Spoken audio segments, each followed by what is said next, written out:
기도드립니다. 아멘. 여러분 반갑습니다. 벌써 1월 말이 됐어요. 2021년 한 달이 벌써 다 갔습니다. 올해 겨울이 많이 춥고 또 오늘도 오후부터 또 눈이 온다 그래요. 여러분 조심하시기를 바랍니다. 하나님이 어떤 상황 가운데서도 여러분 지켜주실 줄도 믿습니다. 여러분 우리가 시대를 막론하고 고난이 없었을 때는 없었어요. 그리고 고난과 이 어려움의 이유를 성경은 뭐라고 한마디로 얘기합니까? 하나님의 말씀을 보지 않고 하나님의 음성을 듣지 않았기 때문이다. 성경은 그렇게 얘기합니다. 여러분 납득하십니까? 그게 가장 근본적인 이유라는 거예요. 지난주에 우리는 이스라엘 백성이 모세에게 불순종하기 시작하는 광경을 봤어요. 그렇죠? 그들의 마음이 어디로 향했다고요? 애굽으로 향했다. 하나님에게서 떠났다 하는 얘기죠. 우리의 마음은 항상 하늘로 향하게 되기를 주의 이름으로 축원합니다. 항상 그걸 살펴야 돼요. 오늘 본문 말씀은 그 결과예요. 이스라엘 사람들의 마음이 애굽으로 향하게 된 결과가 어떻게 되느냐? 한마디로 뭐라고 얘기합니까? 우상숭배. 오늘 설교 제목이 내가 섬기는 우상이란 말이에요. 모두에게 우리 아이돌이라는 게 있어요. 그걸 월십하는 거예요. 그것에 대해서 오늘 얘기하는 거예요. 우상숭배는 절대로 간단한 문제가 아니라는 것을 여러분 오늘 설교 끝나고 나면 조금이라도 더 느끼게 될 거예요. 지난주에 제가 설교하면서 이랬어요. 지난주에 이스라엘의 마음이 애굽을 향했다는 것은 아픈 마음으로 들어야 된다 그랬어요. 오늘 말씀은 정말 심각하게 들어야 될 그런 말씀이에요. 즉 오늘 설교의 목적은 내가 우상을 섬기는 것을 모르고 있는 수많은 사람들을 위한 설교예요. 이 말인즉슨 우리가 다 우상 가운데 있다는 거예요. 나는 아니다. 그런 사람 없습니다.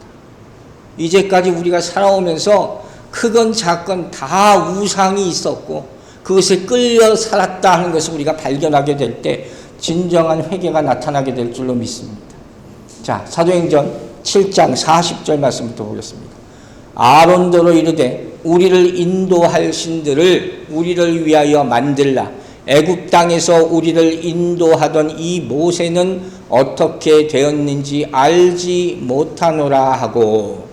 자, 제가 처음부터 질문을 하나 합니다. 여러분 솔직하게 생각해 보세요. 여러분에게 우상이 있습니까? 없습니까? 우상이 있습니까? 없습니까?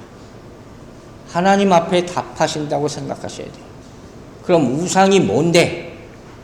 우상이라는 게 뭔지부터 알아야 될 거 아니에요. 우상이 뭐냐? 제가 설명할 필요가 없어요. 성경이 아주 정확하게 설명을 해줍니다. 자, 시편 보세요. 시편 115편. What is idol? 하고 질문할 때 이렇게 시편 115편 4절부터 7절까지 대답합니다.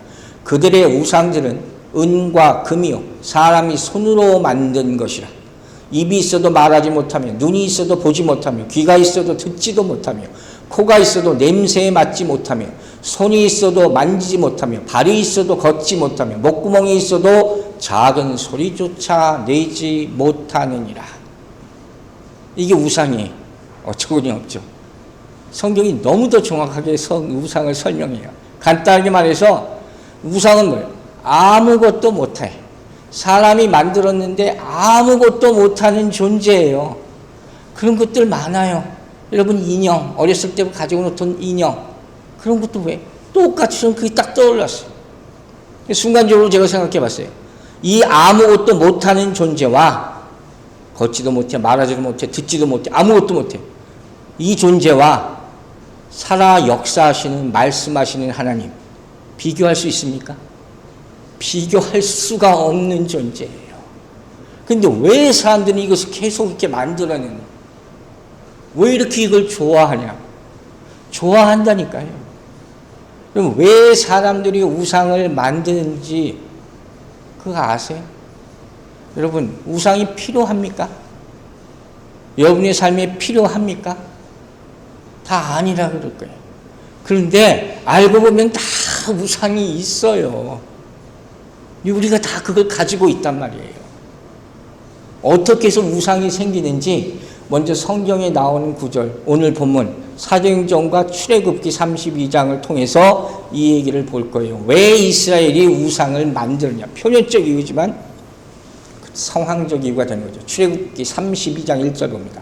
백성이 모세가 산에서 내려옴이 더딤을 보고 모여 백성이 아론에게 이르러 말하되 일어나라 우리를 위하여 우리를 인도한 신을 만들라. 이 모세 곧 우리를 애굽 땅에서 인도하여 낸 사람은 어찌 되었는지 알지 못함이니라. 자, 이 말씀만 봐도 왜 이스라엘이 우상을 만들었는지 몇 가지 이유를 금방 찾아낼 수 있어요. 먼저 여쭤볼게요. 여러분이 이 상황 가운데 있으면 지금 모세가 시내산 위에 십계명 받으러 올라갔잖아요. 그리고 기다리지 못한다는 광경이란 말이에요. 여러분 어떻게 할 것 같아요? 뭔가 만들었을까요? 안 만들었을까요? 한번 생각해 보세요. 또 만약에 만들었다면 왜 그랬냐? 왜 그게 만들고 싶어졌을까? 그게 너무 궁금해요. 자, 이 상황, 이 구절만 잠깐 보세요. 이 가운데 이스라엘의 상태, 이스라엘의 모습을 몇 가지 아주 중요한 것을 간단하게 추론해서 볼 수가 있어요. 첫 번째 뭡니까? 조급함이 보여요. 모세가 십계명 받으러 시내산에 올라갔잖아요. 40일 있었어요. 그걸 못 참고 금방 모세 없어졌다고 아론을 찾기 시작하는 그 모습이 나와요. 두 번째, 불안한 이스라엘의 모습도 나옵니다. 자, 이 사람들은 왜 불안함을 느낍니까? 모세가 없어졌으니까. 자기들을 기적을 보이면서 출애굽시킨 사람이 모세 아니에요. 그 일이던데 이 사람이 없으니까 갑자기 불안한 거예요. 그래서 누굴 찾아요? 대신 아론을 찾는 거예요. 이 모습은 모세가 없어지면 아론 없으면 또 누군가를 찾았을 거예요. 이건 뭘 의미합니까? 눈에 보이는 것만 찾아다니는 이스라엘의 연약한 모습이에요. 이건 왜 이렇게 된다고요? 마음에 하나님이 없기 때문이에요. 마음에 하나님이 없는 사람은 눈에 보이는 것만 자꾸 찾아다니는 거예요. 이 사람들의 마음이 어디 갔다고요? 배웠잖아요. 애굽에 가 있어요. 이미 마음이 거기 떠나 있습니다. 그러니까 지금 헤맬 수밖에 없는 거예요. 불안할 수밖에 없는 거예요. 또 한 가지 중요한 것이 있어요. 이 이스라엘의 지금 마음 상태가 뭐냐면 공허함이에요. 마음이 비어있어요. emptiness. 공허함. 우리 누구나 다 가지고 있는 것. 이 공허함이 되면 뭘 하는 사람들은 뭘 손으로 자꾸 뭘 만들라. 자꾸 뭘 붙잡으려고 그래요. 그죠? 뭐가 비어있으면 허전한 느낌. 그게 공허감이라는 거예요. 그 모습이 나타나는 거예요. 결국 이러한 모든 조급하고 불안하고 공허한 모습의 결과를 뭐라고 표현하냐? 이걸 불신앙이라고 얘기하는 거예요. 믿음이 없는 상태. 하나님을 알지 못하는 상태. 이 구절에는 그 모습이 다 들어가 있다는 거예요. 안타깝죠. 그러면 이 사람들이 어쩌다가 이렇게 되었을까? 그 놀라운 기적을 보면서 여기까지 이렇게 나타났는데 출애굽기가 벌써 지금 32장 정도 됐다면 많이 흘러간 거 아니에요. 왜 이렇게까지 되었을까? 항상 일에는 원인이 있죠. 근본적인 원인을 찾아야 된다는 얘기 제가 자주 합니다. 지난주에도 이 얘기를 했어요. 먼저 생각할 수 있는 건 뭐냐? 이스라엘이 노예 생활을 너무 오래 했다. 이걸 제 생각에서 지울 수가 없더라고요. 이건 너무 안타깝다고 그랬잖아요. 너무 오랫동안 있었어요. 노예 근성. 항상 지배만 받고 사는 거예요. 자기 혼자 아무것도 못해요. 꼭 뭘 시켜야지 하는 사람들, 이게 이스라엘 사람들이에요. 모세건 누구건 아론이든 간에 자기를 부르는 사람이 없으면 아무것도 못하고 불안해하는 거예요. 이게 뭐예요? 자유함이 없는 상태. 우리 갈라디아서 암송구절도 있잖아요. 메인 것에서 자유함을 어떻게 해도 스스로 찾지 못하는 상태. 사랑하는 다시 한번 얘기합니다. 다시는 종의 멍에를 매지 않게 되기를 주의 이름으로 축원합니다. 또 왜 이렇게 되었을까? 자, 애굽에 있으면서 이 사람들 노예 생활을 한 것이 아니라 어떻게 했어요? 애굽 신도 섬깁니다. 좋던 싫던 간에. 그 애굽 신을 오래 섬겨왔어요. 그러다가 지금 광야에 왔잖아요. 광야에서는 뭐 하는 것이라고요? 하나님을 만나는 것.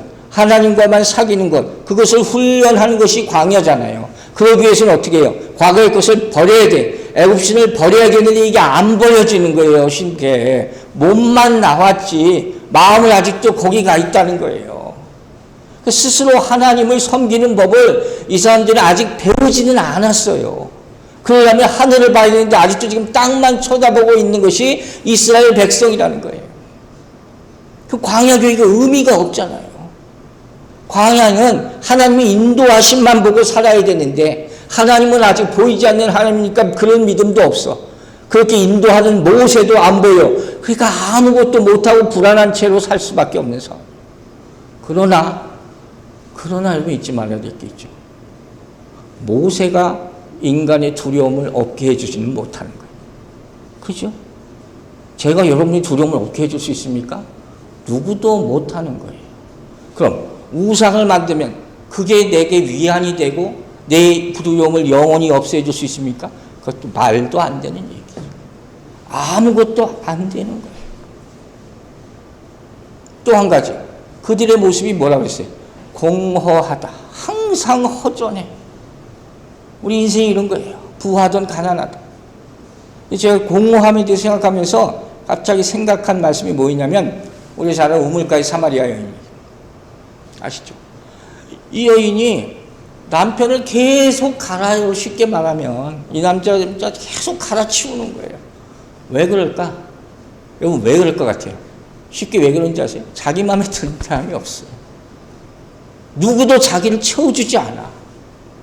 여러분 아세요? 인간의 마음을 100% 만족시켜주는 사람은 세상에 없어요. 그 무엇도 사람이든 물건이든 무얼 물질이든 간에 누구도 내 마음을 100% 만족시켜줄 수가 없다는 거예요. 옛날에 한국 무슨 오락 같은 거 보면 이런 거 많이 있어요. 연애 프로 같은 데서 부부가 나와, 부부가 나오는데 꼭 그런 걸 물어봐요. 내 남편은 몇 점입니까? 그걸 왜 물어봐? 그러다 꼭 싸워요. 내 남편은 100점 해주면 남편도 점수 좀 더 주겠죠. 내 남편 10점짜리 이렇게 얘기하면 뭐라 했어요? 남편 또 발끈해가지고 내 부인은 10점도 못해요. 이렇게 될까요? 결국 이렇게 싸우게 되는 이런 걸 왜 물어보냔 말이에요. 그걸 왜 평가를 하냐는 거예요. 이게 무슨 얘기인지 아시겠어요? 이스라엘은 출애굽했지만 아직 하나님을 어떻게 섬기는지 몰라요. 뭘 섬겨야 될지도 몰라요. 지금 이렇게 출애굽기 32장까지 왔는데 그럴 수 있을까요, 여러분? 우리 인생 이렇게 많이 하나님 말씀을 듣고 살아왔는데 어떻게 뭘 섬길 줄을 모를 수가 있어요. 그럴 수가 있어요. 왜? 그냥 받기만 했어요. 말씀은 이미 많이 받았잖아요. 이제 모세를 통해서. 받기는 받았는데 실천해 본 적이 없어. 이게 우리의 문제예요. 많이 알아요. 그런데 그 말씀이 진짜 능력이 되려면 어떻게 해야 되는지 아세요? 싸워야 돼요. 그 말씀을 가지고 행해야 되는 거예요. 가만히 앉아서 부어주세요. 아무리 받아도 머리만 커져요. 그건 절대로 능력이 되지 못함을 믿으시기 바랍니다. 그래서 우리에게 영적 전쟁이 필요한 것이고 그때 내가 받은 말씀을 활용해서 싸우라는 거예요. 그래서 여러분이 진정한 하나님의 용사가 됨을 믿으시기 바랍니다. 이게 우리 인생 과정이에요. 이 과정을 지금 출애굽해서 이러고 있는 이스라엘 사람들의 모습을 한마디로 뭐라고 얘기하냐면 신학적으로 이렇게 표현해요. 은혜 시대에 나타난 유대인들의 영적인 상태. 분명히 은혜는 받았어요. 출애굽했으니까 은혜로, 그죠? 그런데 뭐예요? 은혜라는 옷을 입긴 입었는데 요 안에 살짝 보니까 뭐예요? 다 죄라. 이게 이 사람들의 모습이라는 거예요. 여러분이 지금 스트러글하고 싸우는 죄의 문제들이 있을 거예요. 누구나 다 있어요. 근데 그 문제들을 가만히 긁어보면 그 바로 밑에 뭐가 있는지 아세요? 거짓신이 있어요. 이게 우상이에요. 정체를 알아야 되는 거예요. 자, 보세요. 출애굽기 20장 3절 말씀이에요. 너는 나 외에는 다른 신들을 내게 두지 말라. 암송구절이죠. 10계명의 1계명이에요. 이 말씀은 10계명, 10개 계명 있잖아요. 그 가운데 하나일 뿐만 아니라 이 첫 계명으로 말미암아 모든 죄가 파생된다는 얘기예요. 이걸 어기면 다른 거 못 지켜요. 우상이라는 게 이렇게 무서운 거예요. 우상 숭배는 여러 가지 잘못된 것 중에 하나가 아니라 우리가 가지고 있는 모든 문제의 가장 본질이 된다는 거예요.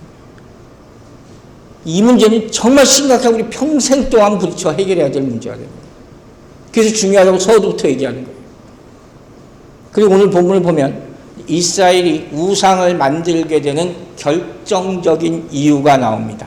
여러분 그게 뭐겠어요? 바로 우리를 위하여 만들라 하는 거예요. 나를 위하여. 나를 위하여. 이게 잘못된 거란 말이에요. 하나님이 아니다. 우상에 대해서 얘기할 때 제가 자주 얘기하는 게 있죠. 많이 들었을 거예요. 우상은 그냥 여러분 스태츄 하나 만들어가지고 그 경배하는 게 아니지 뭐예요. 아이돌이라면 아이돌. 그걸 뭐라고 표현했어요? 하나님보다 더 사랑하는 게 있습니까 여러분? 하나님보다 더 사랑하는 것 있어요 없어요? 그게 우상이에요. 그게 우상이란 말이에요. 이게 있다니까요. 다 있어요 여러분.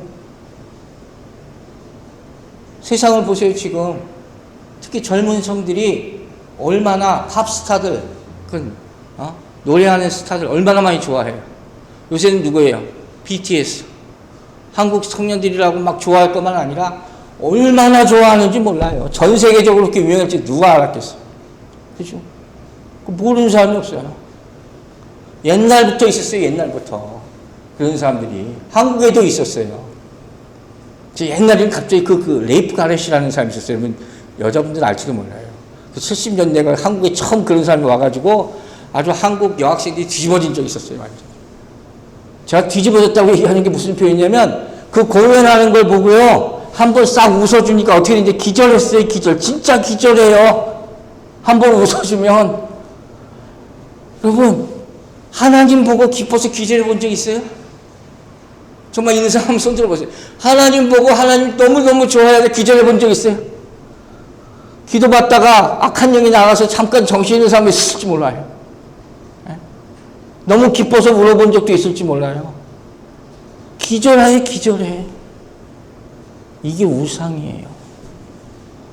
성령이 감동받아가지고 막 그거 우는 게 아니라 이게 얼마나 무서운가. 현대인들이 가장 많이 쓰는 단어 중에 하나가 뭔지 아세요? 특히 미국 사람들이. 그게 뭐예요? 나, I, me, myself. 이거예요. 제일 많이 쓰이는 단어. 자기 중심, 자존심, 자만심, 자존감, 자부심, 자괴감. 다 자기. 그게 뭐예요? 나를 위하여. 나를 위하여. 근데 십계명 뭐라고 그래요? 첫 계명이. 나 대신에 다른 신을 섬기지 말라. 만들지 말라 그랬잖아요. 두지 말라 그랬어요. 그래서 두지 말라는 것은 뭐예요? 내 앞에 두지, 내가 있을 자리에 그 놓지 말라 하는 거예요. 사랑하는 여러분, 하나님이 있으실 자리에 하나님보다 더 좋아하는 게 혹시 놓여 있지 않나 오늘 점검해 보시기 바랍니다. 하나님 이걸 every time 물어보세요. 내가 선택해야 되는 거예요. God first냐, me, myself first냐. 이걸 물어보세요, 항상. 이게 여러분 갈등 안 할 수가 없을 거예요. 왜? 내가 지금 한창 내가 좋아하고 있는 걸 하는데 교회 가자 그래봐요. 갈등 생기죠. 당연한 거예요. 저 젊었을 때도 그랬어요. 이게 문제인 거예요. 이게 우상이에요. 분명히 얘기합니다. 가장 큰 우상은 동상 세우는 거, 스태츄 세워놓고 거기 절하는 게 아니에요. 아이돌 그룹, 그 나이가 들면 다 시들해져요. 가장 큰 우상이 뭔지 아세요? 내 자아예요. 이고라는 거예요. 내 자아, 내 마음. 이게 뭐예요? 사단이 가장 많이 공격하는 거예요.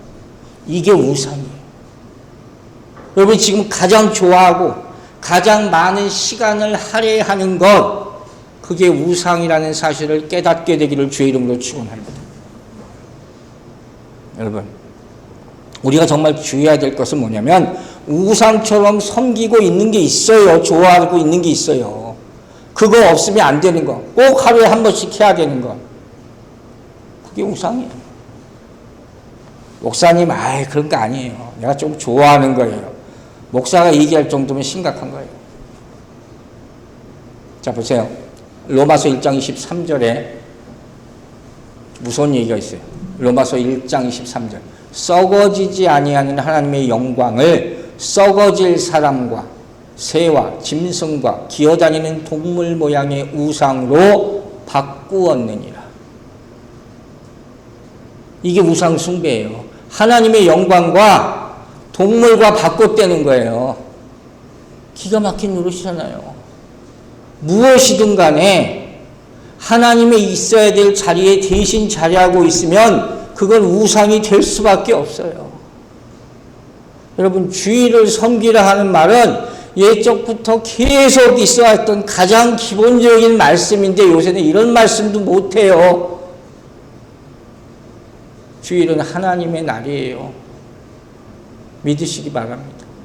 이것과 다른 것과 바꾸지 마시기 바랍니다. 이 로마서 1장 23절 보면서 가장 충격적인 게 무슨 단어인지 아세요? 바꿨다는 거예요. 바꿨다. 하나님과 짐승을 바꿨다. 돈 받고 팔아 넘겼다는 얘기예요. 이 얘기가. 그 말씀이 충격적인 얘기예요. 하나님을 금송아지처럼 격화시키는 거예요. 하나님의 가치가 송아지 형상밖에 안 되는 거예요. 은혜는 하나님으로부터 받고 경배는 송아지 동상에게 하는 거예요. 이게 우상이에요. 하나님이 얼마나 가슴 아파하실 일입니까? 우리가 알아야 될 거 있어요, 여러분. 좋은 것이든 나쁜 것이든 질병이든 축복이든 여러분 아시겠어요? 무엇이든 간에 여러분의 마음을 차지하는 것, 그거 우상이에요. 잘 생각하셔야 돼요. 거기 지금 마음이 쏟아가고 있어요. 그것 때문에 그게 내 마음을 꽉 다 차지하고 있어요. 좋든 싫든 간에 그게 우상이에요. 자, 이런 것들 말고도 또 있어요. 정말 우상을 만드는 마음이라는 게 있어요. 그게 뭘까요? 성경은 그걸 뭐라고 얘기하냐면 탐심이라고 해요. greed라는 거예요. 탐심. 이거 있어요, 없어요? 다 있어요. 모든 인간에게 있는 마음이 탐심이에요. 골로새서 3장 5절 봅시다. 골로새서 3장 5절. 그러므로 땅에 있는 지체를 죽이라. 곧 음란과 부정과 사욕과 악한 정욕과 탐심이니 탐심은 우상숭배니라. 분명히 얘기하잖아요. 이게 우상숭배라니까요. 자, 탐심이라는 greed라는 게 뭐냐? 그게 두 가지로 얘기합니다. 첫 번째 탐심은 육체가 원하는 거예요. 육체는 뭐예요? 죄된 육신이요. sinful nature라고 얘기하잖아요. sinful body. 죄로 꽉 차 있는 우리 몸. 이걸 항상 탐심을 만들어내는 그런 처소가 되는 거예요. 에베소 2장 3절 보세요. 전에는 우리도 다 그 가운데서 우리 육체의 욕심을 따라 지내며, 전에가 어디예요? 죄 가운데 있을 때. 그죠? 육체와 마음이 원하는 것을 하여 다른 이들과 같이 본질상 진노의 자녀가 되는 거예요. 결과로 말미암아. 즉 마귀에 우리가 손에 붙잡혀 있을 때는 육체와 원하는 것을 행하며 살았다 할 때 그 행하는 것이 뭐예요? 그게 탐심이라는 거예요. 하나님을 알지 못하는 모든 인간들의 행사가 다 탐심이요 우상이에요. 성경은 분명히 얘기합니다. 두 번째, 탐심이라는 건 뭐냐? 단순히 내가 다른 사람의 돈이나 물질이나 이런 것을 탐하는 마음, 그것보다 더 뭘 얘기하느냐? 현실 가운데서 내게 하나님께서 주신 것에 만족하지 못하는 마음, 이게 죄된 인간의 마음이에요. 만족함이 없어요. I'm not satisfied. 만족함이 없어요. 이게 탐심이에요. 이게 너무 광범위해요. 제가 이번 말씀 준비하면서 저도 또 많이 회개를 했어요. 우리 예배를 생각하면서 회개했어요. 우리가 보세요. 지금 아주 현실적인 문제를 얘기할게요. 우리가 지금 동영상으로 이렇게 찬양하고 말씀 보고 다 이런 거 하잖아요. 그래서 이런 여러 가지 기구를 막 샀잖아요. 제가 아마존을 보면 착 찾아보게 되는 거예요. 그러면서 하나 알게 된 게 뭐냐면 좋은 게 너무 많아. 좋은 기구들이 너무 많은 거예요. 그러니까 어떻게 했어요? 더 좋은 거 사고 싶은 마음이 들 수밖에 없는 거예요. 그런데 제가 그러면서 샀다 리턴한 게 또 얼마나 많을지 몰라요. 부끄러워가지고. 근데 이런 생각이 들더라고요. 우리가 옛날에 예배 어떻게 드렸어요? 이런 거 없을 때 예배 못 드렸나? 예배 드렸어요? 못 드렸어요? 다 드렸어요. 사람들 얘기해요. 더 나은 예배를 위하여. 여러분, 더 나은 예배라는 건 없어요. 오로지 예배는 신령과 진정으로 드리는 것임을 믿으시기 바랍니다. 그건 더 나은 예배가 아니에요. 편하게 드리려는 예배지. 이거 회개해야 돼요. 지난주에도 비슷한 얘기 했어요. 첨단 장치로 다 준비해온 예배당. 뭐라고 했어요? 전기 끊어지면 아무것도 못 써요. 마지막 때 정말 하나님의 때가 왔을 때 우리가 아무것도 하지 못하게 될 수가 있을 때 그때 여러분 이런 거 다 소용없어요. 그때 정말 필요한 것은 내가 죽음을 무릅쓰고 하나님 계신 곳까지 가서 예배드릴 수 있겠느냐. 이 마음이지. 이 사람만 살아남는 거예요. 옛날에는 이런 예화들이 정말 많았다는 걸 다시 한번 제가 깨달았어요. 비바람이 불고 폭풍우가 몰아쳐서 예배당까지 가는 사람들. 요새는 이런 말 하면 더 올드 패션. 또 옛날 얘기한다. 이런 예화 요새 들리지도 않아요. 제가 정말 많이 회개했어요. 그러면서 뭐라 그래요? 예배는 우리 마음으로 드리는 거라면서요. 그럴 때만 그런 얘기, 그럴 때만. 정말 그러자면 그런 얘기 안 해요. 이게 뭐예요? 다 이거 우상. 이게 다 우상임을 깨닫게 되기를 바랍니다. 이게 정말 회개해야 될 거예요. 성경 안 보잖아요. 어디가 뭐가 붙었는지 모르잖아요. 맨날 비춰주는 것만 보니까. 여러분, 한번 여러분 생각해 보세요. 여러분 지금 삶에 만족합니까? 만족하십니까? 다 만족하고 사는 사람이 누가 있겠습니까? 그 사람 정말 대단한 사람이죠. 그죠? 근데 성경은 뭐라 그래요? 만족이 없으면 뭐가 없어요? 감사가 없다. 그죠? 불평불만이 많으면 절대 감사가 안 나오는 거예요. 이 말이 중요한 것은 이 말이 뭐와 연결되느냐? 내가 어떤 존재이냐? 이것과 연결이 돼요. 우리는 어떤 존재입니까? 하나님이 만드신 피조물임을 믿으시기 바랍니다. 피조물이라는 뜻은 뭐예요? 하나님께 전적으로 의지하는 사람이에요. 하나님이 무엇을 주시든 어떤 상황을 만들어 주시든 나는 그냥 절대 의존적으로 사는 사람. 좋은 상황이 주시든 심지어 나쁜 상황이 와도 나는 그냥 감사하고 순종하고 지키는 것. 욥기를 통해서 이 삶을 배우게 되길 주의 이름으로 축원합니다. 결국 그걸 보는 거예요. 우리는 어떤 상황에서도 뭘 찾아야 된다는 거예요? 은혜를 찾아야 되는 거예요. 은혜를 찾지 못하면 내 인생은 실패할 수밖에 없습니다. 결국 죄 가운데 씨름하는 것밖에 되지 않기 때문에 욥이 승리할 수 있고 하나님이 승리할 수 있는 이유는 은혜뿐이에요. 오로지 은혜란 말이에요. 그걸 깨달을 때 죄에서 나와서 감사할 수 있는 거예요. 찬양할 수 있는 거예요. 이게 안 되고 난 부족해, 항상 부족해 하는 사람은 어떻게 해요? 어떻게 되겠어요? 하나님이 나에게 뭐 주시지 않는 것 같아? 맨날 주신다고 했는데 아무것도 안 주는 것 같아? 그게 뭐예요? 내가 뭘 해보려고 그러는 거예요. 내가 한번 해서 될까? 그게 뭘 하니까 뭐 되는 것 같아요. 뭐가 되니? 그러면 바로 무슨 일이 생기는지 아세요? 이미 받은 거 잊어버려요. 그것부터 시작합니다. 받은 거 잊어버리기 시작해요. 그리고서 내가 뭘 자꾸 만들어요. 만들다 보니 점점 올라가죠? 그래서 성경이 어떻게 된다고 했어요? 하나님처럼 될 거야. 이렇게 되는 거예요. 근데 하나님처럼 될 줄 알고 살았는데 하나님처럼 절대 안 돼요. 하나님 보질 못하니까. 그래서 생각하는 게 뭐예요? 하나님 비스무리한 걸 만들어요. 이게 우상이에요. 뭘 내가 만들면 사람의 심리 또 어떤지 아세요? 그걸 자꾸 자랑하고 싶어요. 또 만들어요. 또 만들어. 또 만들어. 욕심이 끝이 없는 거예요. 이게 우리의 모습이에요. 자, 그럼 이 결과가 어떻게 되는지 보세요. 여러분 한번 잘 생각해 보세요. 모든 인간은 지금 현재의 나의 모습이 있어요. 그죠?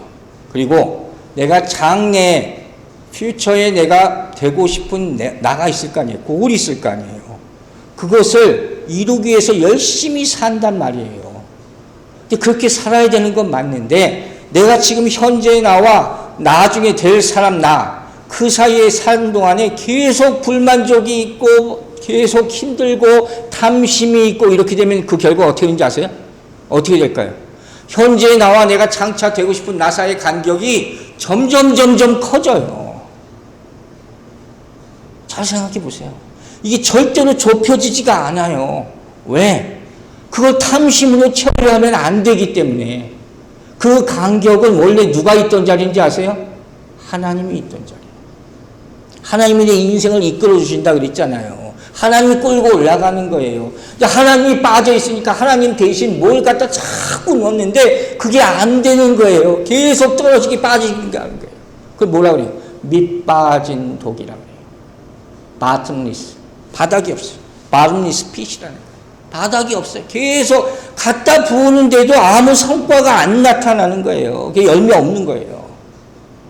그걸 성경에는 뭐라고 표현했냐면 바닥 없는 동굴이라고 했어요. 네?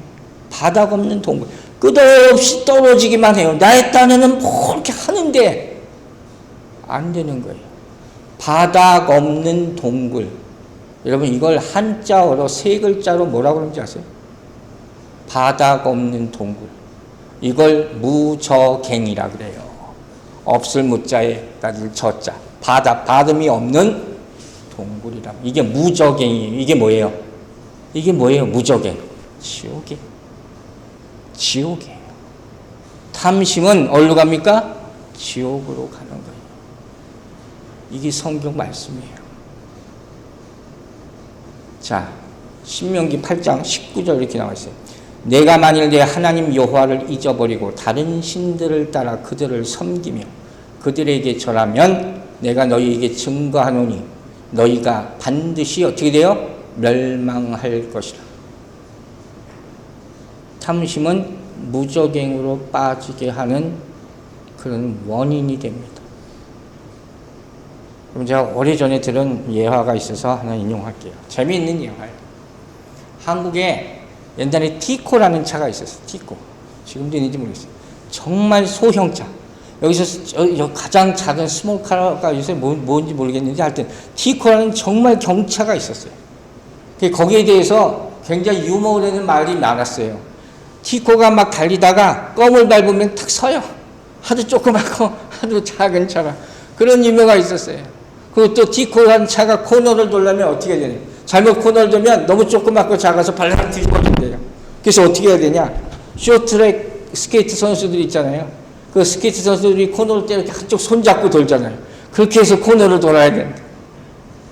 그런 웃지 못할 얘기가 있었어요. 이게 무슨 소리냐. 모든 사람들은 자기 인생을 이런 소형차, 티코같이 생각한다는 거예요. 자기가 언젠가 이루어야 할, 제가 로망, 사야 할 차, 사야 할 목표, 이건 뭐예요? 세상에서 제일 좋은 차, 벤츠건 무슨 뭘 람보기니건 스포츠카든 이런 것으로 생각한다는 거예요. 그걸 목적으로 온갖 일을 다 하면서 살아가고 있다는 거예요. 근데 성경이 이걸 뭐라 그런다고요? 이걸 탐심이라고. 이걸 탐심이라고 그러는 거예요. 이게 우리의 딜레마예요. 내가 지금 이렇게 사는 건데 성경은 탐심이라고 그런다. 이걸 어떻게 내가 해결할 거예요? 여러분 어떻게 해결할 거예요? 성경에 답이 다 있다고 그랬잖아요. 그게 뭔지 아세요? 그게 산상수훈이에요. 산상수훈을 반드시 보라는 거예요. 마태복음 5장부터 예수님이 첫 번째 가르침이 나타나잖아요. 지금 사도행전 시작하면서 제가 얘기 여러 번 했어요. 십계명 산상수훈. 언젠가 이거 분명히 할 겁니다. 하지 않을 수가 없어요. 마음이 가난한 자는 복이 있나니. 세상의 목표가 완전히 다른 거지. 이걸 배워야 되는 거예요. 자, 이제부터 이 탐심의 문제를 어떻게 처리해야 될지 조금 더 깊이 들어가서 말씀합니다. 누가복음 12장을 보면 부자에 대한 얘기가 나와요. 13절부터 그 부자에 대한 말씀이 나와요. 어떤 사람이 돈을 굉장히 많이 법니다. 기억나실 거예요. 이 사람이 돈을 많이 벌어서 가장 먼저 한 것이 뭔지 아세요? 12장 17절, 누가복음 12장 17절 보세요. 심중에, 이 안에 중요한 단서를 한번 찾아보세요. 오늘 본문하고 똑같은 스토리가 나와요. 자, 심중에 생각하여, 마음이죠. 이르되 내가 곡식 쌓아둘 곳이 없으니 어찌할까 하고, 또 이르되 내가 이렇게 하리라. 내 곳간을 헐고 더 크게 짓고 내 모든 곡식과 물건을 거기에 쌓아두리라. 여기서 제가 제일 힘들게 느꼈던 단어가 뭐겠어요? 여러분 어떻게 해요? 전 쌓아두리라 했어요. 곡간도 중요하지만 쌓아두리라. 누굴 위하여? 나를 위하여. 내 자신을 위하여. 자, 바로 그 다음 보세요. 그 결과가 나와요. 그 다음에 더 안타까운 말씀이 나와요. 자, 누가복음 12장 19절. 또 내가 내 영혼 내게 이르되, 영혼이라고 하죠. 마음이에요. 영혼아, 여러 해 쓸 물건을 많이 쌓아뒀으니 평안히 쉬고 먹고 마시고 즐거워하자 하리라 하되. 자, 보세요. 어떻게 됐어요? 물질로 인해서 내 곳간을 만드니까 마음이 타락합니다. 그죠? 하나님이 없는 상태가 돼버리고 말았어요. 그걸 더 사랑하게 되는 거예요. 자, 그 결과 보세요. 누가복음 12장 20절 21절. 하나님은 이르시되 어리석은 자여 오늘 밤에 뭐를? 내 영혼을 도로 찾으리니 그러면 네 준비한 것이 누구의 것이 되겠느냐 하셨으니 자기를 위하여 나오잖아요. 자기를 위하여 재물을 쌓아두고 하나님께 대하여 부유하지 못한 자가 이와 같으니라. 아무리 내 곳간에 나를 위하여 많이 보화를 쌓아둬도 하나님이 오늘 불러가시면 아무 쓸모없이 된다는 거예요. 여러분 잘 이해하셔야 돼요. 저축하지 말라는 말이 아니에요. 거지같이 살라는 말 성경에 없어요. 그러나 뭐예요? 하나님이 없으면 아무 소용이 없죠. 하나님이 없으면 이 소유가 아무 의미가 없다는 말씀이에요. 이게 우상이에요. 여러분 잘 판단하세요. 우상의 정체가 뭡니까? 여러분이 그렇게 가볍게 겉으로 생각하는 거가 틀려요. 여러분이 뭐에 가장 지금 실망하는가? 그게 우상이에요. 가장 슬퍼하는가? 가장 불평하는가? 가장 원망하는가? 가장 화를 내는 게 뭔가? 가장 걱정하는 게 뭔가? 이게 우상이에요. 그걸 이겨내시기를 주의 이름으로 축원합니다. 이게 진짜 우상. 자, 이 부자가 쌓아놓는다. 자기 곳간에. 왜? 이건 왜 쌓아놓습니까? 왜 쌓아놔요? 내일을 위해서. 그죠? 내일을 걱정하니까 우리는 다 준비하라고 그랬잖아요. 이걸 준비하라는 얘기는 아니지만. 주님 오실 걸 준비하라고 그랬지. 어쨌든 이게 나쁜 건 아니에요. 그러나 우리가 잊지 말아야 할 사실이 뭐예요? 하나님이 없는 내일은 의미가 없어요. 하나님이 없는 내일은 축복이 없는 거예요. 믿습니까? 하나님이 없는 미래는 소망이 없는 거예요. 그건 천국이 아니죠. 여러분 다 천국 가기를 원하십니까? 근데 거기에 보는데 하나님이 없으면 그게 천국이겠습니까? 내 거 잔뜩 들고 갔는데 그 천국이 될 수가 없겠죠. 아니면 지옥이겠죠. 지옥은 있습니다. 자, 마태복음 6장 31절 하고 34절 볼게요. 33절 빼고 이게 다 아는 거니까. 그러므로 염려하여 이르기를 무엇을 먹을까 무엇을 마실까 무엇을 입을까 하지 말라. 그러므로 34절 그러므로 내일 일을 위하여 염려하지 말라. 내일 일은 내일이 염려할 것이요 한날의 괴로움은 그날로 족하니라. 아멘이죠. 여러분 이 말씀 위로가 되는 말씀이고 믿음의 말씀이 당연히 그래야 되는 거예요. 여기서 내일 일은 내일 염려하라 하는 이 의미가 뭘까요? 이 말은 하루하루 그냥 대충 그냥 살아 알아서 살아 그 의미가 아니에요. 그건 뭐예요? 여러분 오늘 내일이 이 문장의 주어예요. 그러면 오늘의 주인이 누굽니까 여러분? 오늘 이 날의 주인이 누구예요? 하나님이게 되길 바랍니다. 오늘 내 삶의 주인이 내 삶을 주관하시는 주인이 하나님이라면 내일도 누구예요? 내일의 주인도 하나님이 되시는 것이고 그것을 믿고 하루하루 살아가는 사람이라면 오늘 하나님이 내 주인 되신 하나님이 나에게 무슨 일을 주던 간에 불평하지 말라는 거예요. 그냥 감사하라는 거예요. 낙심하지 말라는 거예요. 우리 인생은 여기서 딱 갈라지는 거예요. 순종과 족함을 아는 삶이냐 불평과 원망을 하는 삶이냐. 어떤 이유로든 간에 탓하지 마세요. 원망하지 마세요. 그게 우상이 돼요. 벌써 자리 잡은 거예요. 여러분이 매일마다 쌓아가는 것 무엇인지 확인해 보시기 바랍니다. 매일마다 쌓고 있는 것. 이 나를 위해 만들어가고 있는 것입니까? 아니면 우리가 쉽게 얘기하는 말로는 쉽게 얘기하죠. 하나님을 위해서 쌓아가고 있는 것입니까? 자, 마태복음 6장 19절 20절 봅니다. 너희를 위하여 보물을 땅에 쌓아두지 말라. 거기는 좀과 동록이 해하며 도둑이 구멍을 뚫고 도둑질하느니라. 땅에 쌓아두지 말라 그랬어요. 그 다음 오직 너희를 위하여 보물을 어디에? 하늘에 쌓아두라. 거기는 좀이나 동록이 해하지 못하며 도둑이 구멍을 뚫지도 못하고 도둑질도 못하느니라. 무슨 말씀인지 알죠? 언제 기본적으로 이 말은 간단하게 이런 거예요. 땅의 보물은 땅에 쌓일 수밖에 없다는 거예요. 하늘의 보물은 하늘에 쌓을 수밖에 없다는 거예요. 너무 당연한 거죠. 이것도 헷갈리는 사람이 있어요. 그럼 여기서 중요한 건 뭐예요? 땅의 보물이라는 건 뭡니까? 내가 원하는 거죠. 내가 사랑하는 거. 내 만족. 내 포켓에 들어가 있는 것. 그걸로 말미암아 자랑할 수 있는 것. 이게 다 땅의 보물이에요. 이 세상을 살면서 내가 가장 귀하게 여기는 것. 이게 땅의 보물이란 말이에요. 있죠, 우리 다. 저도 있어요. 자, 그럼 하늘의 보물은 뭡니까? 마지막 질문이에요. 이거 알아야 돼요. 하늘의 보물은 과연 뭘까요? 보세요. 자, 마태복음 13장 44절. 천국은 마치 밭에 감추인 보화와 같으니 사람이 이를 발견하고 숨겨두고 기뻐하며 돌아가서 자기 소유를 다 팔아 그 밭을 사느니라. 아멘입니까? 아까 이스라엘 백성들은요, 송아지 예수 하나님 그걸 받고 팔아먹었어요. 그죠? 자, 하늘의 보화는 뭐라고요? 이 비유예요. 잊지 마세요. 예수 그리스도. 하늘의 보화는 예수 그리스도임을 믿으시기 바랍니다. 이걸 사세요. 그럼 마지막, 예수를 하늘에 쌓는다는 건 뭘 의미합니까? 예수를 어떻게 쌓아요? 어떻게 쌓을 수가 있어요?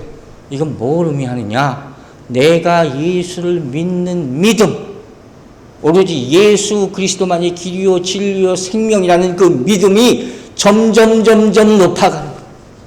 예수 그리스도에 대해서, 구원해 주신 예수 그리스도, 생명이신 예수 그리스도에 대해서 내가 점점 알아가는 것, 이게 예수 그리스도를 쌓는 것, 하늘의 보화를 쌓는 것임을 믿으시기 바랍니다. 여러분, 뭘 쌓고 있습니까? 성경에 나를 위하여는 없어요. 나를 통하여는 있죠. 믿으십니까? 말씀 마칩니다. 여러분, 우리 안에 우상이 있습니다. 내가 좋아해서, 나를 위해서 우리 스스로 만든 가짜 신, 그게 우상이에요. 더 이상 거기에 의지하지 마시기 바랍니다. 그걸 보고 기뻐하지 않게 되기를 바랍니다. 내 안에 하나님의 거룩한 성막이 만들어지지 않으면 우리는 계속 세상에서 뭔가를 만들어낼 겁니다. 그걸 깨닫게 되기를 바랍니다.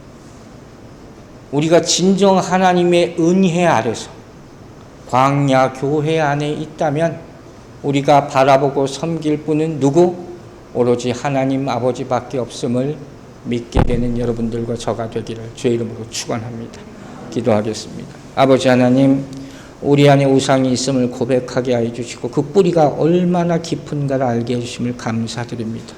우리 평생의 숙제요, 주님과 완전히 화합하지 못하는 이유로 알게 하여 주시고 우리 인생에 생각하고 부딪히는 모든 희노애락의 문제가 다 우상일 수 있음을 깨달아 심각하게 여기고 예수님의 능력과 성령의 역사로 제거하도록 도와주시옵소서. 오로지 남은 인생 하나님만 바라보며 살 수 있도록 축복하여 주시옵소서. 감사드리며 예수 그리스도 이름으로 기도했습니다. 아멘.